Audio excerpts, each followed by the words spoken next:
Hi, my dear friend, this is Elizabeth, and thank you very much for being here in Sube la Vibra. Today we have Dr. Bruce Lipton. He's the author of The Biology of Belief. He talked about we are the creator of our reality with our belief. This is the second part where he explains why we create the reality, how we create our reality. Thank you very much, and I hope you enjoyed this interview as much as I did. Thank you. I understand perfectly what do you mean with the belief, but what happens when somebody is in an environment that is really bad environment? For example, I am originally from Venezuela, and in Venezuela is a chaos, the environment of the country. How can we help these people to understand that they have to switch? Okay, here's the problem. Mm-hmm. We, from the new science, mm-hmm. we are creating our life. That's a fact. As a matter of fact, physics, quantum physics, that's the most truthful, the most valid science on the planet is quantum physics. Mm-hmm.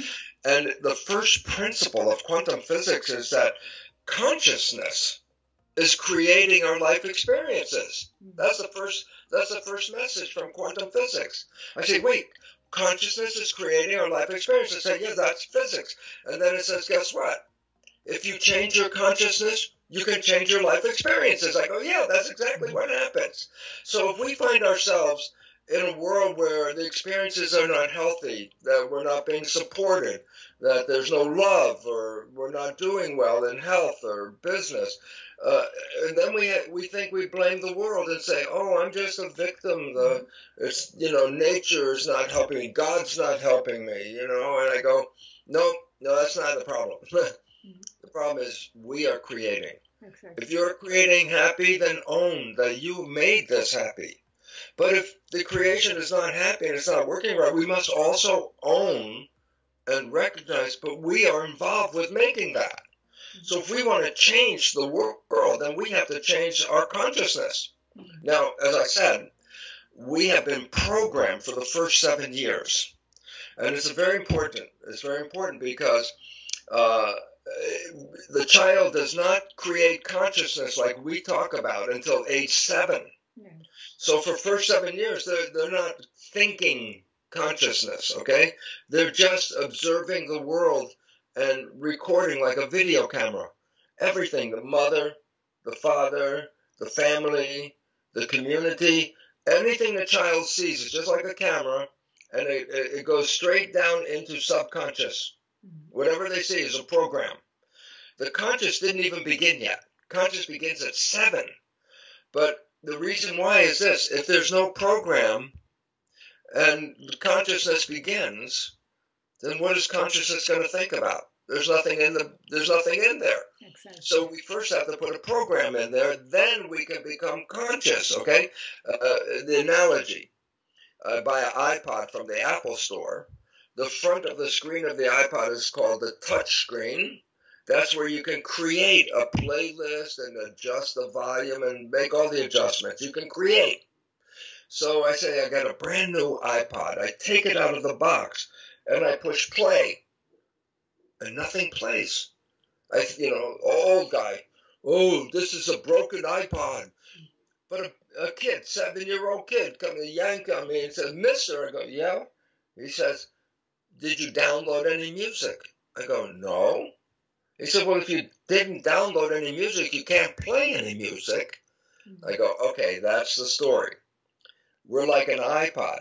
The conscious mind is the touch screen, whatever I want to create. But if I don't have a memory of something, I can't create."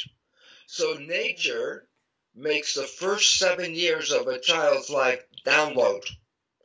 It observes everything and just records it, just like a video recorder. So the programs of how to behave came from watching other people. A boy watches the father mainly, a girl watches mainly the mother, and takes the role of the mother, how she lives, her behavior, and just records it. The boy does the same with the father. I say, why is it relevant? Because when the boy or the girl grows up, their behavior is going to be just like their mother or their father, because that's where they copied it from. Mm-hmm. Now, the problem is this. 70% of what we downloaded before age 7 is disempowering belief, self-sabotaging belief, belief of limitation, like, who do you think you are? That's what a child hears. It's like, nobody. Okay, you don't deserve that. Parent says that when a child is crying because they want a toy. Or the parent says, that's not good enough. I say, so what is the child recording? Not good enough, not lovable, not deserving. I said, it goes into the mind. That's a recording. And then here's the story, and this is where the problem comes from. The conscious mind, which is connected to our spirituality, which is the newest part of the brain. It's right behind your forehead. That's the newest part. Conscious is creative. So I say, Elizabeth, what do you want from your life? Tell me what you want. And then you will create a picture. Oh, I want to be healthy. I want to be happy. I want to be in love. I want a good job. I say, these are good pictures. You're creating that. Okay. So the conscious mind is creative. But here's the problem. When you first put the programs in, and the conscious mind starts at around age 7 working, it uses the behavior that it downloaded from other people. So the first behavior you use isn't even yours. You copied it from somebody else.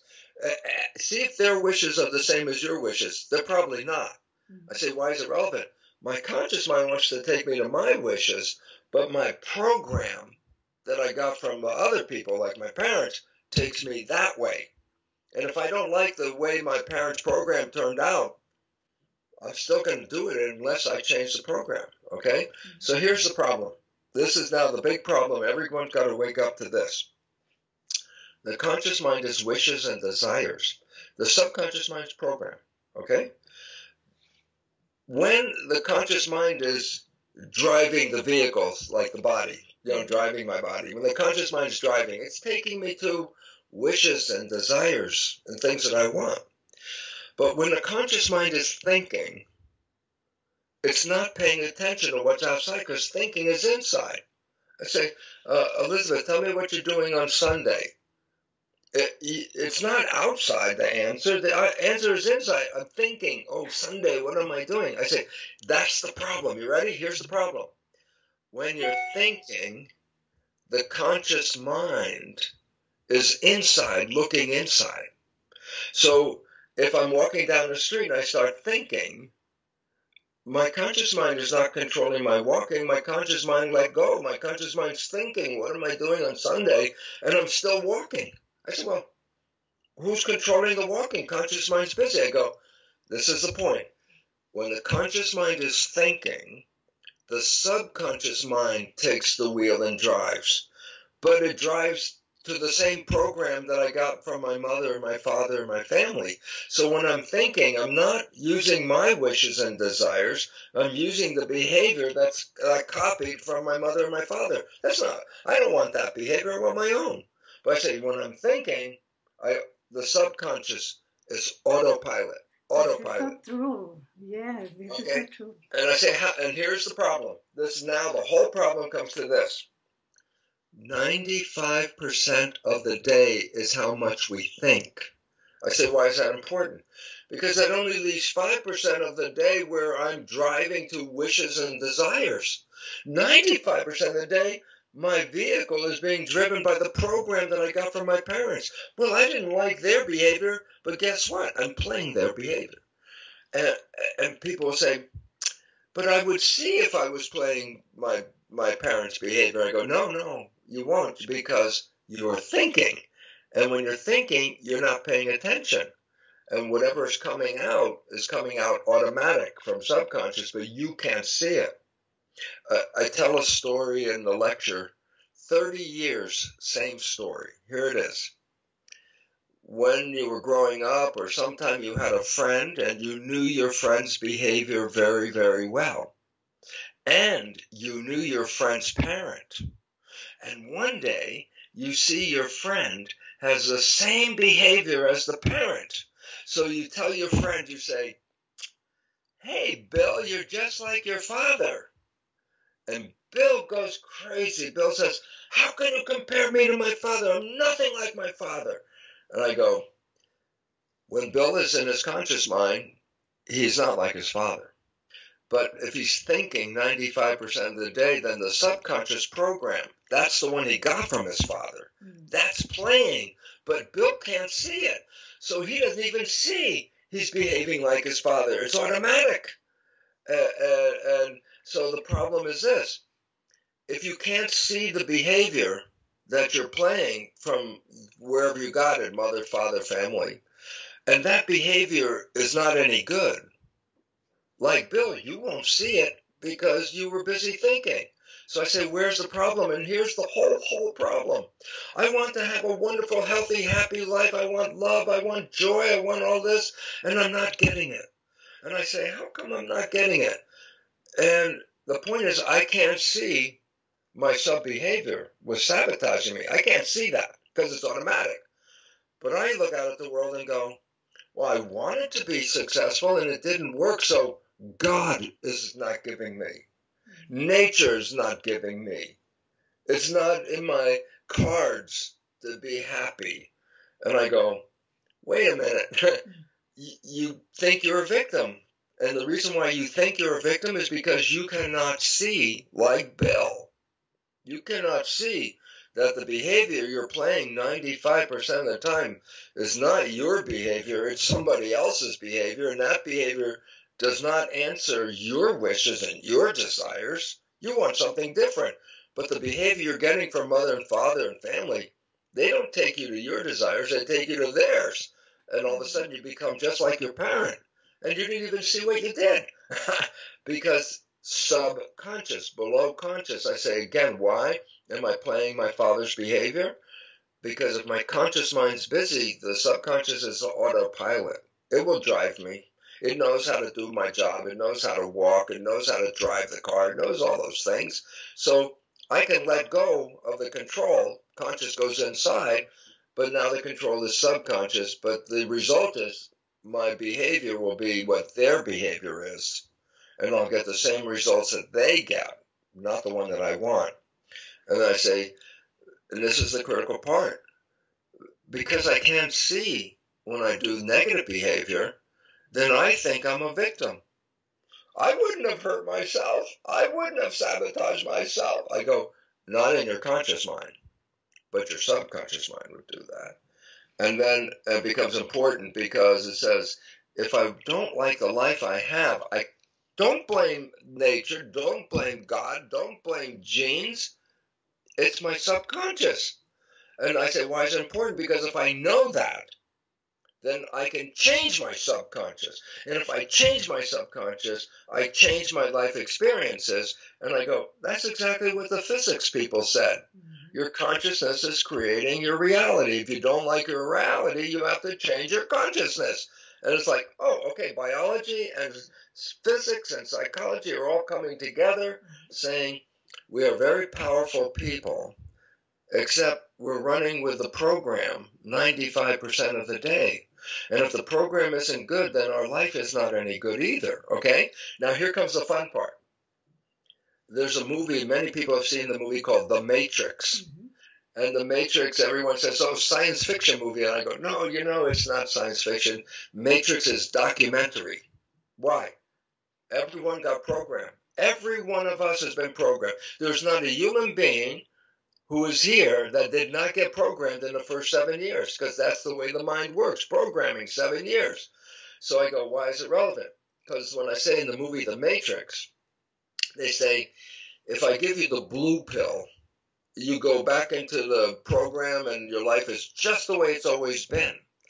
But they say, if I give you the red pill, you get out of the program. So here's my important point about the story. Is all of us have been programmed. But there was a time where most of us took the red pill and we didn't even know it, that we took a red pill. And I say, when was that? I say it's when we fell in love. Because science has recognized when you fall in love, you stop playing the program. You stop thinking. Why? Why? Think about it. Why would I think when what I was looking for is in front of my face now? I wanted a partner my whole life. Now the partner shows up. Why would I think? Because if I'm thinking, I'm not paying attention. So I stop thinking. And I say the word is mindful. And Buddhists, they call mindfulness. That means stop thinking, but keep your hands on the wheel. Because now you can drive to where you want to go. So I say, look, your life could be bad every day, blah, blah, blah, blah, blah, blah. And then you meet this person. 24 hours later, after you've met this person and you're experiencing love, guess what? Life is heaven on earth. Life is beautiful. You're in love. You're in love. My goodness. The food is better. The music is better. The love is wonderful. I say, every day your life was suck, suck, suck, suck. And then 24 hours later, you got heaven on earth because you fell in love? And the answer is not an accident. You know what it was? The first time you stopped playing the program. You just stopped playing the program. Then I said, well, if you're not playing the program, then how's the show going? I say, conscious mind's creative. Wishes and desires. What do you think a honeymoon is? Wishes and desires. I say, the moment you stop playing the program, you created heaven on earth. I go, guess what? It was always heaven on earth. It was always there. I said, but before you fell in love, you were operating from the subconscious program. But the moment you fell in love, like the red pill, I'm not playing the program. Now I'm creating with wishes and desires. And I say, and what did you create with wishes and desires? Heaven on earth. I go, that's the point. You can have heaven on earth every day of your life, except that we go back and play the programs. And once we play the programs, even the honeymoon goes away. So it says, so what was the honeymoon? A period of living heaven on earth. And I say, how did it happen? Because it was during that period, whether it's a week, a month, a year, as long as you stop playing the program, you are now creating from wishes and desires. And what did you create? A love affair with life. And life was beautiful. And I say, that was there every day. And guess what? It will disappear the moment you do what? Let go of the wheel, start thinking, and let the subconscious take over, and then you're right back where you were before. And so what's the message? The message is this. We've all been programmed. The Jesuits have been saying we've been programmed for 400 years, and they were right, that the moment we stop playing the program, which is characterized by falling in love, is the moment our life can change in 24 hours. 24 hours. You woke up yesterday with blah, blah, blah life. You met somebody, and today you wake up with, oh my God, I'm so excited. I'm going to go be with my friend. I'm going to have love and everything. And guess what? Then it was heaven on earth. And so the important part to understand is heaven on earth is not an accident. Heaven on earth is a creation. But to create that, you have to stay conscious, or you have to change the programs that you got before age 7, because those are the programs that keep you from experiencing heaven on earth. Everybody can experience it if they want it. This is true, and this is why it's so important that we must overcome our fears. Yes. Absolutely. A fear is a program. It's a belief that hasn't happened yet. Fear means I think something bad is going to happen. I say, did it happen? No. I fear it's going to happen. That means it didn't happen, but I think it's going to happen. Right there is the problem. I think it's going to happen, but our thoughts, that's what's creating the world. So if I live in fear, what do you think I will create? A reason for fear. So we are creating the fear. We're creating the love. We're creating the fear. It's a choice. And the choice is, which mind do you want to operate from? Conscious mind, creative, wishes and desires? Well, I choose love. Okay. But if I'm running from program, subconscious program, it's not me choosing. It's whatever the program is. And most of that program, 70%, is to take away love and health and happiness. So when you play subconscious programs, you're not controlling your life. The program is controlling your life. Exactly. I found your website that you have many resources. Yes, what we have to say, here's the problem. I said that the programming started actually before you're born.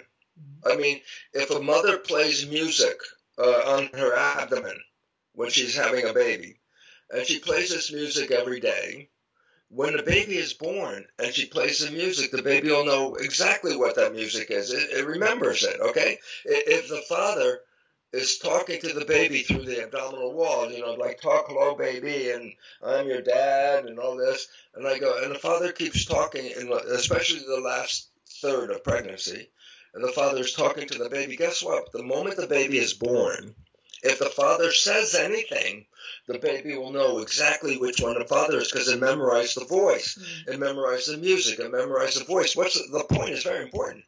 It's learning. It's already learning before it's born, okay? And then for the next 7 years, the mind is in hypnosis, learning whatever it sees, just recording like a video camera, recording everything, okay? So the issue becomes very important is that the programming occurs so early, and without our conscious mind's not working, not until age 7. So I ask you, so Elizabeth, what was the program you got when you were 0? 0. Okay. What program did you get when you were 1? Oh, okay. How about what program did you get when you were 2? And all of a sudden you start to realize, I don't know what the programs are. I wasn't conscious, so I was just downloading the program. So here's the point. Personally, we have no memory of being of the program going in, because first you had no consciousness to remember it. It was just downloaded, okay? And now we're in a situation. I go, well, your program is controlling your life, and you go, but I don't know what the program was. I wasn't there. And I go, okay, here's the easy, fun part. You ready? 95% of your life is coming from the program. The point is simple. Your life is a printout of your program. So if you want to know what your program is, just look at your life. Here's the point, simple. The things you like that come into your life with no problem, things that you really like and it shows up and I really like this and I have it. The reason you have it is because you have a program that lets it be there. But this is the one I want people to pay attention to. Those things that you want, those things that you desire and wish you had, and you have trouble getting there, and you struggle, and you work hard, and you put a lot of effort in. I'm making this happen. I'm working real hard. I go, why are you working so hard? And the answer is simple. Whatever you wanted and you're working so hard and you're not getting it, the reason is you have a program that doesn't let that happen. So your program is canceling your wish and your desire, and you're struggling trying to make that wish and desire, but 95% of the day, the program you have does not support that, and that means you will not get that, or you will struggle to get it, and then you'll lose it probably anyway. So what's the point? Well, I know what my programs are, because I know the things I like that come in, and that means I already have a program. I don't have to work on that. I already got that. But the things that I want, that I have to work hard at, why am I working so hard? And the answer is, your program doesn't support that. So now you already have an idea of what is my program. I'm looking for love. I can't find love. What's my program? I'm not lovable. I don't deserve love, whatever those programs are like that. And therefore, my 95% of the day, my behavior is pushing away love, pushing away things I deserve, because at the end of the day, the question is, did the program create the reality? And I say, if the program is, I can't get love, and I don't have love, then the program wins. But the idea is, if I want love, then I say, I've been struggling to get love. And I say, the reason you're struggling is not because love can't come to you. It's not that you don't deserve love or you can get love. It's your program is preventing you, because you don't see those programs when they play. They're invisible. It's called subconscious, below conscious. So the behavior is playing. I can't even see what it is, and it's keeping away the love or the job or the health, whatever I wanted, the programs are pushing it away. So the easy part is this. What programs do you have? Well, 95% of your life is a program. So whatever you're struggling for, that's what you want to change the program of. Don't blame the universe and say, I wanted love and you didn't give it to me. No, that's not how it worked. I wanted love and I sabotaged myself and I didn't give it to me. So if I want love, I don't go out and ask God to change the world. I have to go in and ask Bruce to change the world. Exactly. Bruce, you've got to change this belief because this belief is keeping you from getting the things you want. Health, love, happiness, good job, whatever it is. And so the most important point is, do I know what my programs are? And I go, you are living your program, so just look at your life. And if there's some part that you don't like about your life, the thing you need to do is change your program, not change the universe. Don't ask God to change the world. It's me, got to change me. And I say, then I have to reprogram, change the program. I go, yes, you can do that. But you have to recognize the subconscious mind and the conscious mind are two separate minds. So we put them together and say, the mind. I go, no. Two separate minds. Why? Well, each mind has a different function. And more importantly, each mind learns in a different way. They don't learn the same way. So I say, well, what's the function of the conscious mind? I say creativity. What do you want? Create. Imagination. That's what conscious mind's. Imagination. Creativity. I'm wishing for love. I'm wishing for a great job. I'm wishing for health. I go, that's great. That's a wish. And I say, and what about the subconscious mind? No, its function is not creative. Its function is habit. Mm-hmm. Whatever the program is, that's a habit. And I will play that program over and over again. Some people think subconscious is where evil comes from. I go, wait, don't blame the subconscious. The mind is just a machine. It just records behavior, and you push the button and then play the behavior. It's like a CD player. Mm-hmm. You put a CD in the player, and there's a program, and you'd say, I don't like the program. So I say, okay, talk to the CD player and see if it will change. I say you can talk and talk and talk to the CD player until you're blue in the face. It will never change. I go, exactly. The subconscious, you can talk to yourself all you want, but it doesn't change that way. You have to teach the subconscious in a way it learns.